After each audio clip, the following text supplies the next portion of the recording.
They say the sands swallow everything. But in the deserts of Oman, the dunes decided to spit out a secret that was meant to stay buried forever.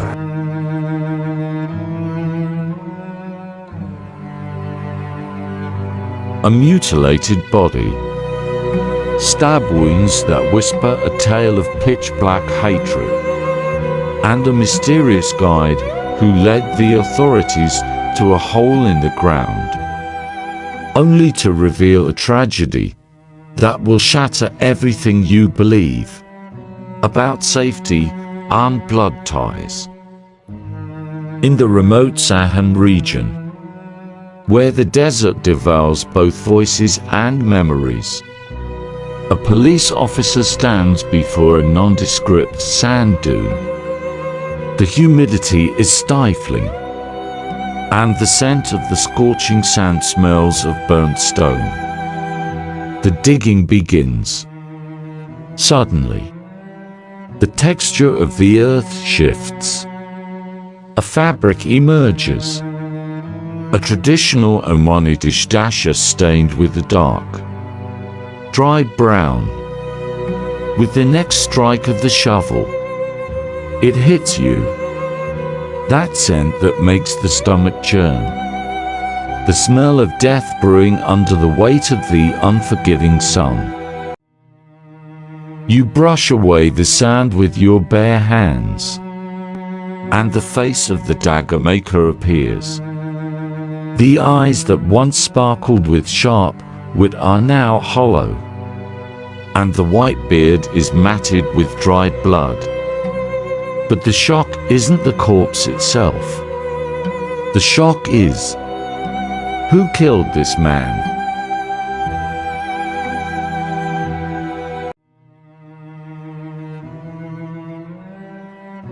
At 60 years of age, he walked with confident strides. Strides that echoed through the narrow alleys of Majaz or Kubra. He was preceded by the majesty of that silver konjar, dagger adorning his waist. A masterpiece of pure silver, shimmering under the Omani sun, reflecting the dignity of a lifetime. And his hand, that rugged hand that had tamed hardships, gripped his cane. A cane onto which he had carved his history with his own fingers. Every notch in its wood was a travelogue. Every texture, a merchant's memory. He was of the generation that sailed the Al-Boom and the Dhow, the classic Arab sailing ships. He was one of the iron-willed voyagers who mastered the roaring oceans, bridging the distance between Oman and India, facing waves and storms, returning with incense and spices. There, in the land of India, he had married an Indian woman long ago, a woman who saw in him the loftiness of mountains. She bore him sons and daughters. They grew up under his shadow, living in his grand house with the dignity of a falcon. A house he thought was a fortress that betrayal could never breach. But in late 2017, something happened that no one could have foreseen. A strange wind blew over that house. A cold and poisonous wind. A fierce dispute. And arguments that lasted long into the night with his first wife. A conflict that made the old man's pride flare up, deciding in a moment of anger and defiance to renew his youth. Here, the door of the house swung open to let her in. Samira, a young Egyptian woman in her 23rd spring. She was mesmerizing, with a cinematic beauty that took one's breath away. A bright face and a youth exploding with seduction. But behind the captivating shimmer in her eyes dwelt a black ambition, an ambition that knew no mercy. She didn't come to sow her out of love for that 60-year-old man. Nor did she come to be a loyal wife. She came with eyes scanning the safes, counting the rooms of the grand house. She came out of greed for every single base the man had earned with his sweat on the high seas. Upon entering, Samira collided with a bitter reality. A reality she hadn't accounted for in her plan. The Omani husband, despite his immense wealth, was strict in spending. Wise, weighing matters on a scale of gold. A man who wouldn't part with a single coin in the wrong place. Despair began to creep into her heart. She felt she had imprisoned herself with a resilient man. A man whose health was like a mountain, who might live a long life, and wither her youth away in waiting. From the darkness of her thoughts, she began to weave her spiderweb. Threads that targeted the weakest link in this fortified house, the son, a young man of 22 years. This young man was naive, simple, his heart like a white page. He knew nothing of the world's darkness beyond his father's embrace. Samira began casting her nets. Whispered words of admiration in the hallways. Poisonous glances of seduction. Fleeting touches that felt like burning coals. In a moment of human weakness, the son fell into the trap. That admiration turned into a forbidden relationship that shamus the soul. The treacherous son began monitoring his father's departure, only to enter unto his father's wife, in a betrayal that made the house walls tremble with shame.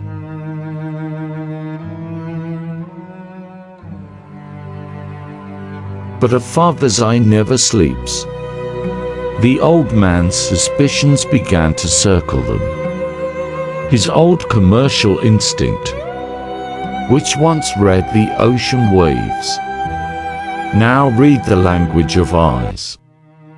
He realized something was wrong. He confronted the son, shouting at him with bitterness, and threw him out. Do not come near this house. Here, Samira seethed with a burning rage. Her lover the son could no longer enter the house except in the shadows, stealing moments with his father's wife only when the old man was away. She felt her grand plan crumbling. She felt the walls closing in.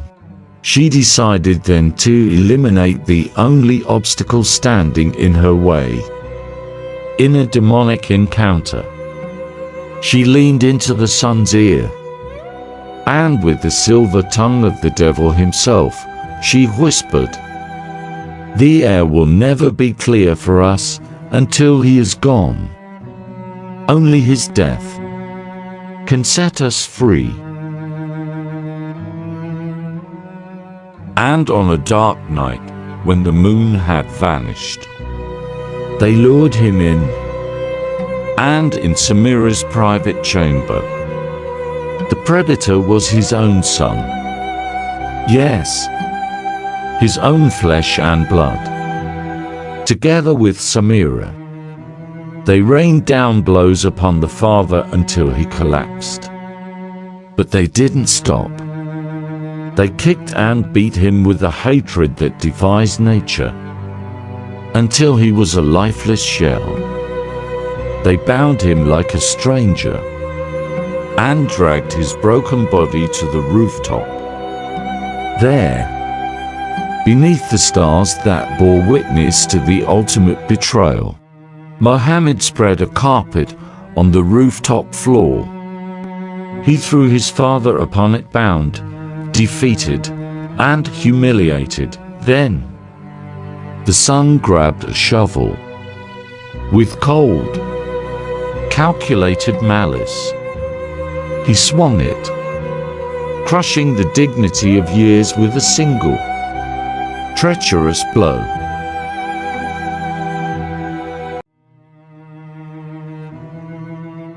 They left him there, under the open sky. For 2 full days, the father bled onto that carpet. No water, no food, no mercy. Imagine gasping for air under the scorching desert sun by day, and shivering from the biting cold by night. Downstairs, the killers waited. They celebrated. They enjoyed their time together, waiting for the soul to leave the body. But that man's soul was stubborn. It refused to surrender easily.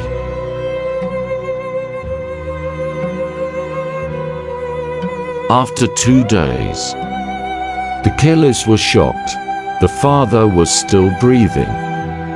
The spirit was still clinging to that shattered body. Panic set in. The neighbors began to whisper. The brothers began to ask, "Where is the old man? His car is here. But he is gone."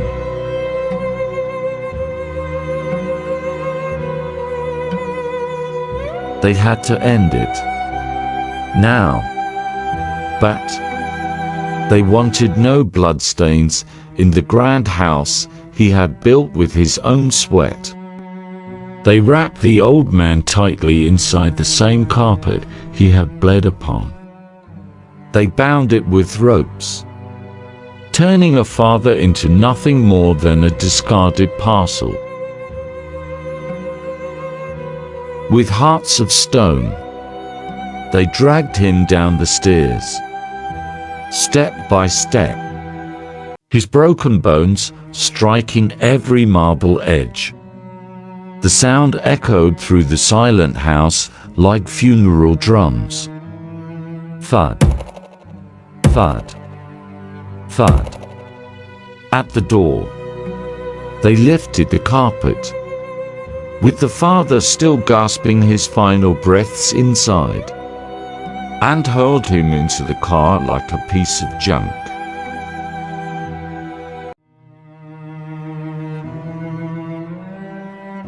They drove into the darkness toward the desolate Sihon area.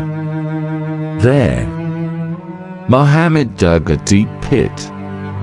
With chilling composure, he cut the ropes, unfurled the carpet, and violently flung his father into the earth.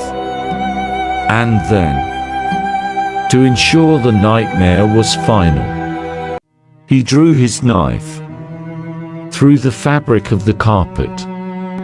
He delivered treacherous stabs into his father's exhausted body. He buried him while he was still breathing. Can you imagine?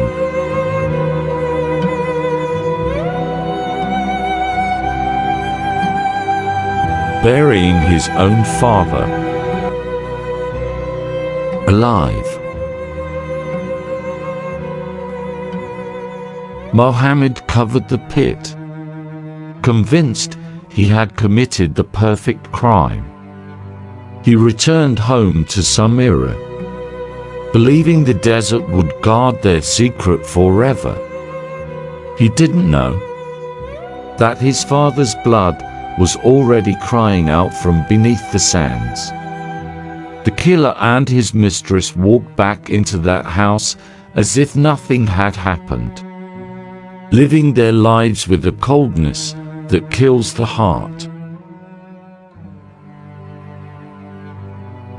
As the days of silence grew longer, the Omani old man's Indian wife began to feel a chilling dread. She asked about him constantly, but her eldest son, Mohammed, was weaving a web of lies. He told her his father was away on business, or perhaps in a place with no signal. But her heart knew better. Every time she dialed his number, the automated voice replied, "The phone you are calling is switched off." That silence was the first sign of a looming storm. The pressure on Mohammed began to mount. It wasn't just his mother. The workers from the markets, men who knew the old man and his strict routine, began calling one by one. "Where is your father? Why has he been gone so long?" Mohammed was trapped between his mother's tears at home and the workers' suspicion at the market. Finally, the wall of lies crumbled. The family headed to the police station to file an official missing persons report. When the detectives started questioning Mohammed, his story fell apart. He claimed his father traveled, but the old man had taken nothing with him: no clothes, no money, no passport. And then, the digital evidence delivered the final blow. The father's phone signal never left the house. How can a man travel without his phone? The police knew then. The crime happened inside those four walls. The investigation narrowed down to Mohammed and his other relative, Samira. The Indian wife testified that the victim was staying in Samira's room before he vanished. Under the heat of the interrogation room, the silence was finally broken. Samira was the first to crack. She pointed her finger at Mohammed, screaming, "He killed him." Soon after, Mohammed confessed everything. It was a cold-blooded murder, masterminded and encouraged by Samira herself. The killer led the police to a desolate grave in the San area. The body was exhumed, and the story moved to the halls of justice. Mohammed and Samira were sentenced to death, but in a final twist of mercy, the rest of the family waived the execution. The sentence was commuted to 15 years in prison, with Samira to be deported immediately upon her release. The 60-year-old man, the man of the traditional dagger and the walking stick, is gone, but his story remains a haunting scream from the grave, a brutal lesson about greed, betrayal, and a false beauty that turned a son into a monster who murdered the very man who gave him life. For God commanded, saying, "Honor thy father and thy mother, and he that curseth father or mother, let him die the death." Chapter 15. Gospel of Matthew. Honor thy father and thy mother, that thy days may be long upon the land. Exodus 20:12. Honor your father and your mother, as the Lord your God has commanded you, so that you may live long, and that it may go well with you in the land the Lord your God is giving you. Deuteronomy 5:16. Whoever curses his father or his mother shall surely be put to death. Exodus 21:17. Torah